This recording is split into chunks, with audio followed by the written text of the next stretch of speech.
Estefanía del Valle Jaramillo y a continuación les explicaré todos los temas que se han tratado en la asignatura de costos y como para mí es mucho más fácil asignar todos los conceptos por medio de mapas conceptuales y los colores, entonces eso es lo que voy a explicar a continuación. El primer concepto va a ser las clasificaciones de las empresas. Estos palillos nos van a servir como conectores, entonces vamos a empezar. La clasificación de las empresas se da de acuerdo al sector económico y de acuerdo a la actividad económica.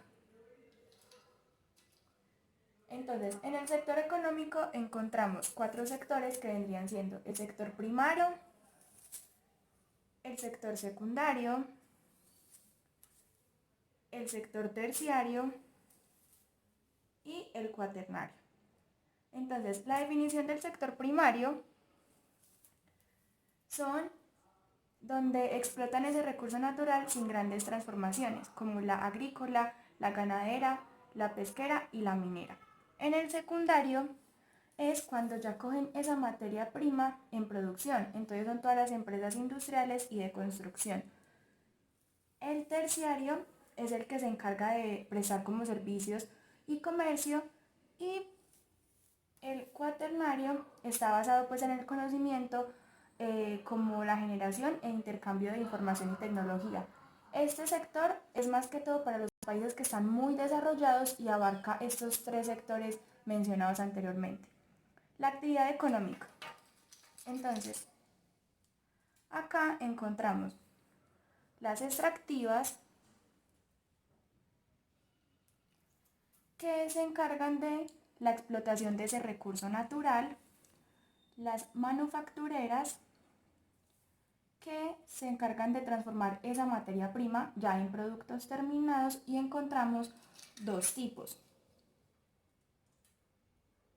que son consumo final, que son los bienes que van a satisfacer de manera directa a nuestro consumidor, y producción, que son los que satisfacen a esas personas de uso de ese consumo final. La tercera vendrían siendo las comerciales, que son las que se encargan de la compra y venta de todos los productos terminados. Estas comerciales se encuentran divididas en 3, que vendrían siendo los mayoristas, los minoristas y los comisionistas. ¿Quiénes son esos mayoristas? Son los que venden a gran escala. Los minoristas, por ende, son los que van a vender al por menor. Y los comisionistas son los que venden lo que no es de ellos. Y ya nuestro último concepto vendrían siendo las de servicio, que son aquellas que se encargan de brindar un servicio a la comunidad.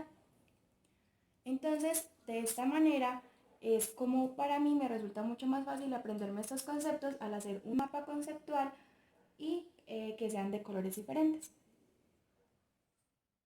Para nuestro sistema de información contable vamos a hacer otro mapa conceptual. Entonces tenemos la contabilidad financiera, que tiene unos objetivos, que es informar sobre la rentabilidad, la liquidez y la solidez de la organización. Facilitar la toma de decisiones de los inversionistas y, por último, evaluar la gestión de la administración. Después vamos a encontrar el marco teórico. Entonces el marco teórico serían las NICs y las NIF. Las NICs son las normas internacionales de la contabilidad para el sector público. Los usuarios de nuestra contabilidad financiera vienen siendo para los externos y los internos. El tipo de informe es mediante los estados de resultado, el balance general, el estado del cambio en el patrimonio y el estado de flujo del efectivo. Y por último, la utilidad de la información es para tomar decisiones de inversión y financiación. Entonces, toda esta parte es solamente para nuestra contabilidad financiera. La segunda parte es la contabilidad de gestión.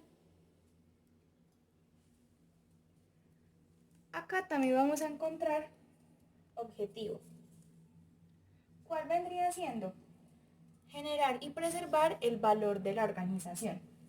El marco normativo para esta contabilidad no hay. El tipo de usuarios es para los externos y para los internos. El tipo de informe vendrían siendo múltiples según como al enfoque de nuestra organización, y la utilidad de la información es para poder gestionar de mejor manera todos los ingresos que le van a entrar a nuestra compañía. Entonces, acá encontramos nuestro mapa conceptual de los sistemas de información contable que vendrían siendo la contabilidad financiera y la contabilidad de gestión, cada una con unos objetivos, marco teórico, usuarios, tipos de informe y utilidad de la información. Vamos a hacer nuestras diferencias entre el sistema periódico y el sistema permanente, que son dos tipos de inventario. Entonces, como lo muestra esta presentación, nuestro cuadro comparativo, en el sistema periódico lo utilizan las empresas que van a vender grandes cantidades de mercancía con un valor mucho más bajo, mientras que en el permanente lo utilizan las empresas que van a vender mercancía con un valor un poco más alto. Después encontramos que en el periódico las compras de mercancía no utilizan la cuenta de inventario de mercancía, mientras que en el permanente las compras se van a cargar a la cuenta del inventario de mercancías. Al vender solo se utiliza información sobre ese precio de venta, mientras que en el permanente se va a utilizar la información del precio de venta y del costo. Después nos aparece que la venta de mercancías no afecta a la cuenta de inventarios, pero en el permanente, en las ventas, se acredita la cuenta del inventario de las mercancías a ese valor del costo. Y por último, en nuestro sistema periódico, al final del periodo se requiere efectuar el conteo físico de esas unidades que quedaron en existencia para poder determinar el costo de cada venta. Mientras que en el permanente se puede hacer un conteo físico de las existencias al final del periodo, pero solo como una medida preventiva. O sea que en este caso no sería necesario, mientras que en el periódico sí. Entonces acá podemos encontrar las diferencias entre estos dos sistemas. Acá el escritor Robert Kiyosaki nos va a hablar sobre el cuadrante del flujo del dinero. Entonces tenemos al empleado y el autoempleado. El empleado pues es aquella persona que va a intercambiar el tiempo y el esfuerzo por dinero y que si no trabaja no va a poder recibir un pago. Y el autoempleado eres tú mismo, quien se encarga como de todos los ingresos. Acá nos dice que el 97% de la población mundial posee el 3% del dinero, mientras que en este cuadrante encontramos al empresario y al inversionista. Y nos dice que el 3% de la población mundial y posee el 97% del dinero. Por ende, la libertad de tiempo lo podemos encontrar en los inversionistas, y quienes van a vender el tiempo van a ser los empleados y los autoempleados. Tenemos un concepto que es activo. Entonces, ¿cómo vamos a poder reconocerlo? Debe cumplir tres aspectos: que sea de medición confiable, que tenga un potencial de poder generar ingresos y por último que sea controlable. Después vamos a explicar algunos conceptos. Entonces, el estado de cambio del patrimonio nos va a mostrar el cambio que se genera en él. El estado de flujo de efectivo nos muestra la disponibilidad de efectivo. La depreciación es el valor que va perdiendo pues el activo. El estado de resultados nos va a informar la utilidad de la empresa. Y por último, los estados financieros nos sirven para analizar la empresa teniendo en cuenta la tendencia para saber si estaba en decadencia o puede ir aumentando. El siguiente mapa conceptual tiene que ver con la contabilidad de costos. En primera instancia vamos a empezar con una breve definición. Después vamos a nombrar cuáles vendrían siendo sus objetivos y después las clasificaciones. Entonces, la contabilidad de costos, la definición nos dice que es un sistema de información que clasifica, acumula, controla y asigna los costos para determinar cuáles vendrían siendo los costos de las actividades, los procesos y los productos y con ello poder facilitar la toma de decisiones, la planeación y el control. Después tenemos otros conceptos importantes que vendrían siendo el costo activo. ¿Cuál es la definición? Es el costo cuya potencial de ingreso va más allá del potencial de un periodo. Después encontramos el costo gasto, que es la porción del activo o el desembolso del efectivo que ha contribuido al esfuerzo productivo de un periodo. Y por último, el concepto de costo-pérdida, que es todas las erogaciones que se efectuó pero que no generaron el ingreso que se quería esperar. Después encontramos los objetivos. Son 6. El primero es generar informes para medir la utilidad. El segundo es evaluar todos los inventarios. El tercero es proporcionar los reportes para ayudar a ejercer el buen control administrativo. El cuarto, ofrecer información para tomar esas decisiones. El quinto es generar la información para fundamentar la estrategia competitiva en nuestra empresa. Y por último, es ayudar a la administración en el proceso de un mejoramiento continuo, que no se quede estancado, sino que siga creciendo. Después encontramos las clasificaciones. En primer lugar, tenemos la función en la que incurre.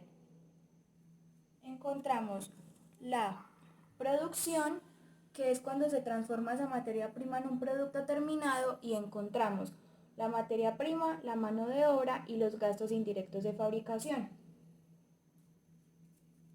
El segundo aspecto es la distribución. Y su definición nos dice que incurre en el área en que se encarga de llevar el producto desde la empresa hasta el consumidor final. Los de administración, que como dice su nombre se originan en el área administrativa. Y por último, los de financiamiento, que vendrían siendo los recursos ajenos que permiten financiar el crecimiento y el desarrollo de las empresas. La segunda clasificación tiene que ver con la identificación con una actividad, el departamento o el producto. Esos se dividen en directos e indirectos. Los directos son los que se van a identificar con esa actividad, el departamento o el producto, y los indirectos no se van a poder identificar con una actividad determinada. La tercera clasificación es el tiempo en que fueron calculados, que encontramos los históricos y los predeterminados. Los históricos son los que se producen en un determinado periodo, mientras que los predeterminados se estiman con bases estadísticas y se utilizan para poder elaborar presupuestos. La cuarta clasificación tiene que ver con el tiempo en que se cargan o se enfrentan a los ingresos, y encontramos el periodo y el producto. El periodo son aquellos que se identifican con los intervalos de tiempo y no con los productos o los servicios, mientras que el producto se lleva contra los ingresos únicamente cuando han contribuido a generarlos de forma directa.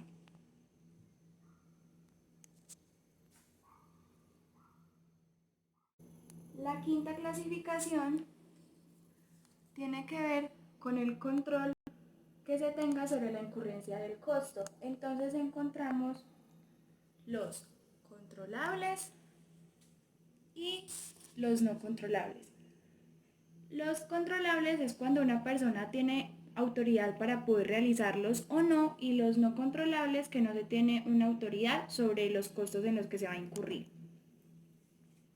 El sexto tiene que ver con el comportamiento y puede ser variable, fijo y semivariable. El variable son los que cambian o fluctúan en relación directa con esa actividad o el volumen dado.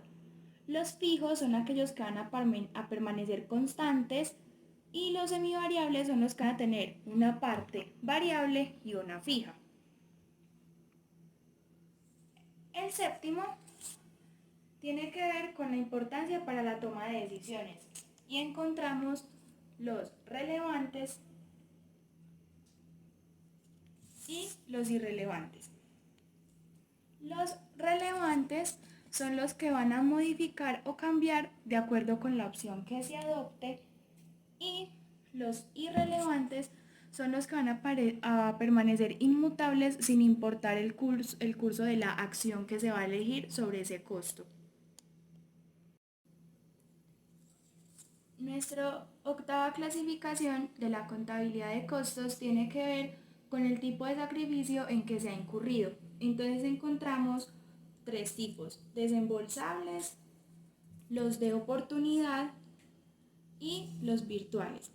Los desembolsables son los que implican salida de dinero, como el mismo título nos dice. De oportunidad es cuando se originan al tomar una determinación que va a provocar como una alternativa o una renuncia de ese costo. Y los virtuales son los que van a impactar a la utilidad durante el periodo contable, pero no va a implicar una salida de efectivo. El noveno tiene que ver con los cambios que se originan por los aumentos o disminuciones de la actividad. Encontramos los diferenciales y los sumergidos. Los diferenciales tienen que ver con los aumentos o la disminución de ese costo total, mientras que los sumergidos nunca se van a ver afectados. Y nuestra última clasificación tiene que ver con la relación en la disminución de esa actividad, que puede ser evitable e inevitable. Los evitables son los que, si se elimina ese producto o el departamento, el costo obviamente se va a suprimir, mientras que el inevitable, como nos dice el nombre, no se suprime aunque el departamento o el producto sea eliminado de la empresa. Con ayuda de este mapa conceptual se hace mucho más fácil poder relacionar los conceptos de nuestra contabilidad de costos. Nuestro siguiente mapa conceptual se trata sobre cuál es el costo de un producto. Entonces, eso se va a dividir en dos partes, que es la producción por lotes y la producción por procesos. Entonces, la producción por lotes nos dice que es cuando hay productos heterogéneos y cuando los productos son intermitentes. La otra pregunta que nace es cuándo se va a calcular ese costo unitario. Tenemos cuando se finaliza el lote, la orden de fabricación o el pedido del cliente, y el segundo aspecto según la terminología que va a utilizar la empresa. Y la segunda pregunta es cómo se va a calcular el costo unitario. Y la respuesta es que se calcula el costo por cada lote, orden de fabricación o pedido del cliente. Al pasar a la producción por procesos, es cuando los productos son homogéneos y cuando la producción es masiva. Nos van a surgir las mismas preguntas. ¿Cuándo se va a calcular ese costo unitario? En la producción por procesos se calcula al finalizar cada cierto periodo. Y la segunda, ¿cómo se va a calcular ese costo unitario? Es mediante la segmentación de la producción en procesos. Entonces, de esta manera tenemos nuestro mapa conceptual de cuál es el costo de un producto. Nuestro siguiente mapa tiene que ver con los sistemas de costeo. Estos se clasifican en costeo absorbente o total y en costeo variable o marginal. ¿Cuáles pueden ser las características del costeo absorbente o total? Que este costeo es principalmente los que utilizan las NIF y es obligatorio y que los costos fijos se van a asignar a la producción. Entonces, acá podemos ver la estructura de este costeo, que vendrían siendo las ventas. A eso se le merma el costo de la mercancía vendida y eso nos va a dar la utilidad bruta en ventas. A eso le vamos a restar los gastos operacionales que incurre la empresa como administración y ventas. Eso nos va a dar una utilidad operacional, que a eso le vamos a restar todos los gastos financieros y eso nos da la utilidad antes de impuesto. A eso le vamos a restar el impuesto, que siempre se ha trabajado con el 32% y eso nos va a dar una utilidad neta. Y en el costeo variable o marginal vendría siendo que su uso es opcional por la administración, más que todo para la toma de decisiones, que los costos fijos no se van a asignar a la producción sino a las ventas, mientras que en el total habíamos dicho que los costos fijos se van a asignar a la producción. Y mediante este costeo variable vamos a poder hacer análisis del costo, volumen y utilidad. ¿Cuál vendría siendo la estructura? Las ventas menos los costos variables solamente, y eso nos va a dar una contribución marginal bruta en ventas. A eso le vamos a restar los costos fijos y los gastos fijos. Y al hacer esa resta nos va a dar la utilidad operacional. Después le restamos los gastos financieros y nos va a dar la utilidad antes de impuesto. A esa utilidad le sacamos el impuesto, que como había dicho anteriormente es 32%, y eso nos va a dar una utilidad neta. Este ya sería nuestro mapa del sistema de costeo.